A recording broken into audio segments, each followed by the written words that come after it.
Fortnite Season 2 of Chapter 7 is finally here. If you want to dominate the new map, today I'm bringing you the best controller settings for the fastest mechanics and literal aimbot accuracy. It doesn't matter if you play on PlayStation, Xbox or PC, these settings are optimized to give you the lowest input delay possible. Don't believe me? Just watch how we secured this victory royale using these exact settings.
Let's start with the foundation, the video settings. I play in full screen at a native resolution of 1920 by 1080. It's vital to disable VSync. Even though it prevents screen tearing, it adds input delay that puts you at a disadvantage during a fight. Currently, I cap my frames at 165 frames per second. Since my PC has its limits, keeping a stable number is better than having high peaks that eventually drop. Also, performance mode is a must. It sacrifices some of the game's aesthetics, but it gives you that instant response we need to compete. For visibility, I keep my brightness at 100% and the UI contrast at the minimum. For the colors, I use Tritanope mode at level 10. This isn't just for looks, it helps a lot when spotting enemies through the storm or in dark areas of the map. In the advanced graphics, I keep 3D resolution at 100%, but textures and meshes on low so the CPU doesn't get overwhelmed. Moving on to audio, there's a trick that many people forget. I keep my main volume at 50% so I don't deafen myself with gunshots, but sound effects are set to 100%. The most important thing here is to enable visualize sound effects. This setting is basically a legal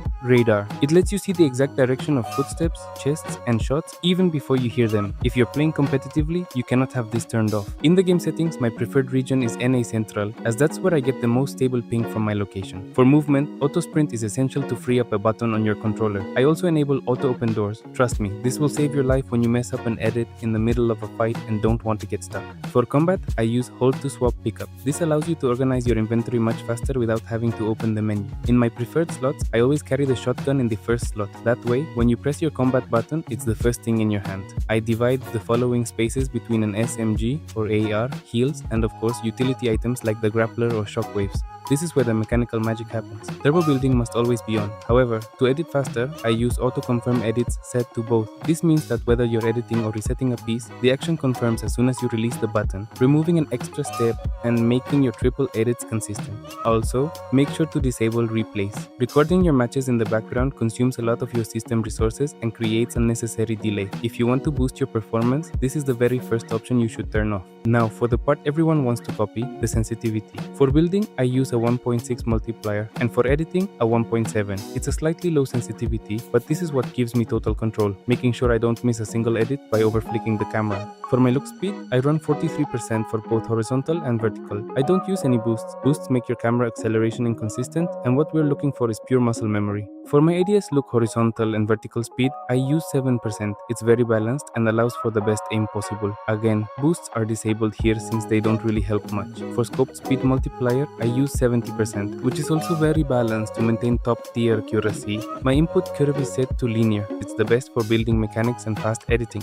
Finally, the dead zone. On my left stick, I have it at 55% because my controller is quite old and suffers from drift. But on the right stick, which is the aiming one, I drop it down to 5%. This gives me an immediate response with the slightest touch. For the L2 and R2 triggers, make sure to set the response time to the minimum so your shots fire the exact second you press the button. Moving on to my keybinds, I use a PS4 controller as my input method and I play double claw. These settings are what allowed me to reach the highest ranks and improve my content, so feel free to copy them or adapt them to whatever feels most comfortable for you. If these tips helped you out, don't forget to drop a like and subscribe to the channel. It really helps me keep bringing you these kinds of guides. Try these settings in creative mode, get used to them,